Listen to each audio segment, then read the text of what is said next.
사무엘하 16장. 다윗이 마루턱을 조금 지나니 무비보셋의 종 시바가 안장 지운 두 나귀에 떡 200개와 건포도 100송이와 여름 과일 100개와 포도주 한 가죽 부대를 싣고 다윗을 맞는지라. 왕이 시바에게 이르되 내가 무슨 뜻으로 이것을 가져왔느냐 하니 시바가 이르되 나귀는 왕의 가족들이 타게 하고 떡과 과일은 청년들이 먹게 하고 포도주는 들에서 피곤한 자들에게 마시게 하려 함이니이다. 왕이 이르되 내 주인의 아들이 어디 있느냐 하니 시바가 왕께 아뢰되 예루살렘에 있는데 그가 말하기를 이스라엘 족속이 오늘 내 아버지의 나라를 내게 돌리리라 하나이다 하는지라. 왕이 시바에게 이르되 무비보셋에게 있는 것이 다 내 것이니라 하니라. 시바가 이르되 내가 절하나이다. 내 주 왕이여 내가 왕 앞에서 은혜를 입게 하옵소서 하니라. 다윗 왕이 바후림에 이름에 거기서 사울의 친족 한 사람이 나오니 게라의 아들이요 이름은 시므이라. 그가 나오면서 계속하여 저주하고 또 다윗과 다윗 왕의 모든 신하들을 향하여 돌을 던지니 그때 모든 백성과 용사들은 다 왕의 좌우에 있었더라. 시므이가 저주하는 가운데 이와 같이 말하니라. 피를 흘린 자여 사악한 자여 가거라 가거라.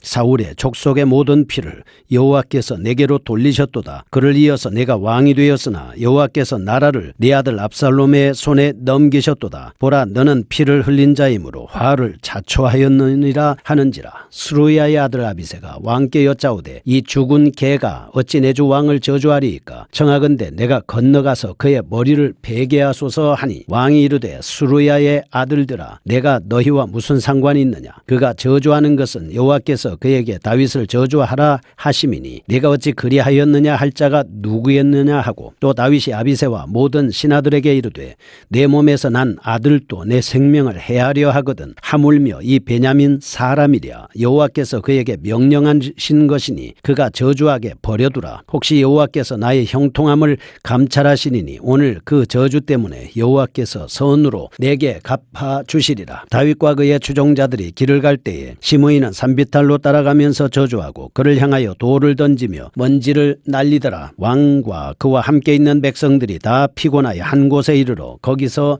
쉬니라. 압살롬과 모든 이스라엘 백성들이 예루살렘에 이르고 아히도벨도 그와 함께 이른지라. 다윗의 친구 아렉 사람 후세가 압살롬에게 나갈 때에 그에게 말하기를 왕이여 만세 왕이여 만세 하니 압살롬이 후세에게 이르되 이것이 내가 친구를 후대하는 것이냐. 내가 어찌하여 내 친구와 함께 가지 아니하였느냐 하니 후세가 압살롬에게 이르되 그렇지 아니하니이다. 내가 여호와와 이 백성 모든 이스라엘의 택한 자에게 속하여 그와 함께 있을 것이니이다. 또 내가 이제 누구를 섬기리이까. 그의 아들이 아니니이까. 내가 전에 왕의 아버지를 섬긴 것 같이 왕을 섬기리이다 하니라. 압살롬이 아히도벨에게 이르되 너는 어떻게 행할 계략을 우리에게 가르치라 하니 아히도벨이 압살롬에게 이르되 왕의 아버지가 남겨두어 왕궁을 지키게 한 후궁들과 더불어 동침하소서. 그리하면 왕께서 왕의 아버지가 미워하는 바 됨을 온 이스라엘이 들으리니 왕과 함께 있는 모든 사람의 힘이 더욱 강하여지리이다 하니라. 이에 사람들이 압살롬을 위하여 옥상에 장막을 치니 압살롬이 온 이스라엘 무리의 눈앞에서 그 아버지의 후궁들과 더불어 동침하니라. 그때에 아히도벨이 베푸는 계략은 사람이 하나님께 물어서 받은 말씀과 같은 것이라. 아히도벨의 모든 계략은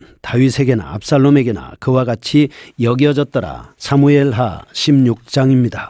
환란에 처한 다윗 왕의 모습을 볼 수 있습니다. 15장은 곤고에 처한 다윗 왕에게 용기를 주는 말씀을 기록하고 있습니다. 16장은 반대로 다윗 왕의 슬픈 마음을 더욱 심하게 만든 사람들을 기록하고 있습니다. 1절에서 4절입니다. 자기의 사악한 욕심을 채우기 위해서 다윗 왕에게 자기 주인을 모함하는 시바를 볼 수 있습니다. 5절에서 14절 지파 우월주의에 빠진 시므이의 다윗에 대한 저주를 볼 수가 있습니다. 15절에서 23절입니다. 아히도벨의 부도덕한 모략 등으로 구분해 볼 수 있습니다. 첫 번째, 1절에서 4절에 나오는 시바의 거짓말을 볼 수 있습니다. 사울과의 재산을 관리하고 있던 무비보셋의 종 시바가 어려운 상황 중에 빠진 다윗을 돕는 척하면서 사울과의 재산을 착복하는 장면입니다. 1절과 2절은 당시 기회만을 엿보고 있던 시바는 때마침 다윗이 압살롬에게 쫓겨 피신하는 것을 보고선 음식물로 그를 공개하는 모습을 볼 수 있습니다. 3절과 4절 그리고 다윗에게 무비보셋의 재산을 자신의 소유로 넘겨받기에 성공하고 있습니다. 우리는 여기서 연약한 자는 짓밟고 강한 자에게는 아부하는 전형적인 기회주의자 시바를 발견할 수가 있습니다. 그의 주인 무비보셋은 다윗 왕에게 많은 은혜를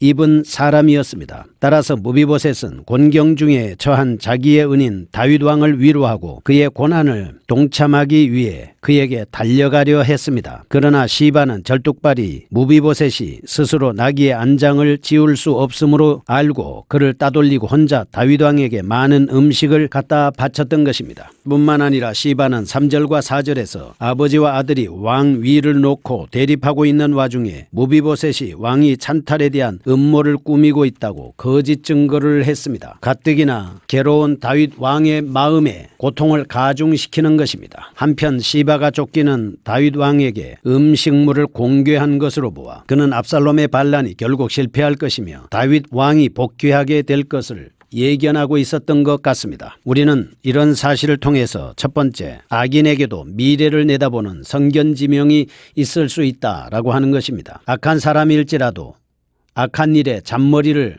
굴리는 데 있어서 세상에 지혜가 있을 수 있다라고 하는 것을 알 수가 있습니다. 둘째, 그는 이웃의 고난에 동참하지 아니하고 도리어 그것을 이용하는 악한 사람입니다. 고난을 당한 사람을 쳐다보면서 웃고 있다면 정상적인 사람이라고 할 수 있겠습니까? 그 고난을 통해서 자기의 이익을 쟁취하려고 하는 사람이라면 정말 악한 사람 아니겠습니까? 세 번째, 그리하여 이웃의 고통을 가중시킬 뿐이라는 사실을 알 수 있습니다. 그러나 우리는 여기서 인간은 결국 자기가 심은 대로 거둔다고 하는 망고불변의 진리를 분명히 기억해야 할 것입니다. 의를 심는 자는 의를 거두고 선을 심는 자는 선을 거둡니다. 믿음을 심는 자는 구원을 거둡니다. 영생을 위해서 심을 수 있는 우리가 돼야 하겠습니다. 그러나 다윗은 시바의 거짓 증거만을 듣고 결국 무비보셋의 재산을 시바에게 넘겨주는 것을 볼 수 있습니다. 이것은 공정한 처사가 아닙니다. 똑똑하고 지혜로운 사람 다윗 왕이었습니다. 그런데 판단력이 흐려졌습니다. 그런 고로 인해서 그는 편견적인 사고를 하고 있다 하는 것을 볼 수 있습니다. 왜 그랬을까요? 첫째, 그는 한편의 증거만을 듣고 섣불리 결정했기 때문입니다. 어떤 상황이 벌어졌을 때 상대방이 와서 하는 말도 들어야 될 필요가 있는 것 아니겠습니까? 서로 양쪽의 이야기를 들어서 판단하는 것이 공정한 판단이라고 볼 수가 있습니다. 우리는 한 사람만 하는 말을 듣고 오해해서도 안 되고 미워해서도 안 되고 그 사람을 평가해서도 안 될 겁니다. 당시에는 양편의 이야기를 들을 시간이 없었고 오히려 그는 결정을 미루어야만 했음에도 불구하고 신속한 결정을 내린 것은 경솔한 판단이었습니다. 우리가 어떤 결정을 할 때 미루어야 될 때도 있고 또 여러 가지 심사숙고해야 될 때가 있지 않겠습니까? 둘째, 그는 시바가 가져온 음식의 마음을 빼앗겼기 때문입니다. 아담과 하와는 선악과의 마음이 뺏겼습니다. 그리고 이스라엘 백성들 중에 아가는 그 시날산 외투한 벌과 금 50세겔 무게, 은 200세겔 무게 마음이 뺏겼습니다. 아나니아와 삽비라 재산을 팔고 물질의 마음이 뺏겼습니다. 가룟 유다도 역시 은 30의 마음이 뺏겼습니다. 그래서 그는 불행한 일을 당하고 마는 것입니다. 오늘 우리가 이런 것들에 마음을 빼앗기지 않도록 우리 자신을 잘 지켜야 됩니다. 육신의 정력과 안목의 정력과 이생의 자랑에서 마음 뺏기지 않도록 우리를 잘 지켜야 합니다. 셋째, 그는 사울과의 부상을 은근히 두려워하고 있었기 때문입니다. 이런 사실을 통해서 우리가 유념해야 할 것이 있습니다. 첫째, 하나님의 사람은 공평을 유지해야 한다. 둘째, 이를 위해서 편견이나 선입견에 사로잡힘이 없이 모든 사람을 평등하게 대하여야 한다.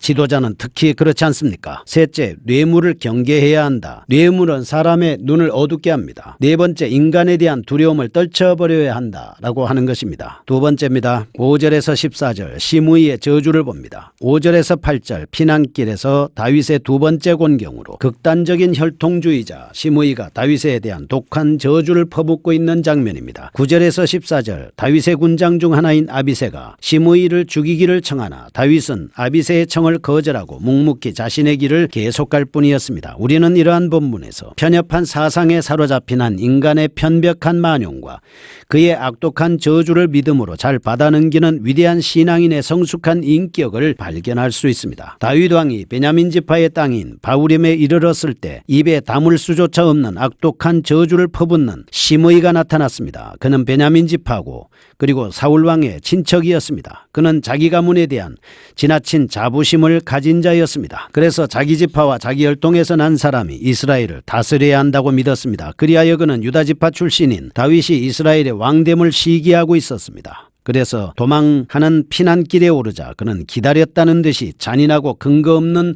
저주를 막 퍼붓기 시작한 것입니다. 이런 사실을 통해서 첫째, 진정한 의미는 고난 중에 자기의 억울함보다는 자기의 허물과 지혜를 먼저 살펴야 한다. 두 번째, 하나님의 마음을 헤아리고 셋째, 겸손한 신앙으로 고난을 극복해야 한다는 귀한 진리를 깨달아야 합니다. 세 번째입니다. 15절에서 23절 후세와 아이도벨의 모략입니다. 다윗이 버리고 간 예루살렘에 입성한 압살롬이 후세의 환대를 받습니다. 또한 다윗의 후궁들을 취하는 장면입니다. 15절에서 19절에 다윗의 지시를 받은 후세는 이제 각본에 따라 압살롬을 거짓 반대한 것입니다.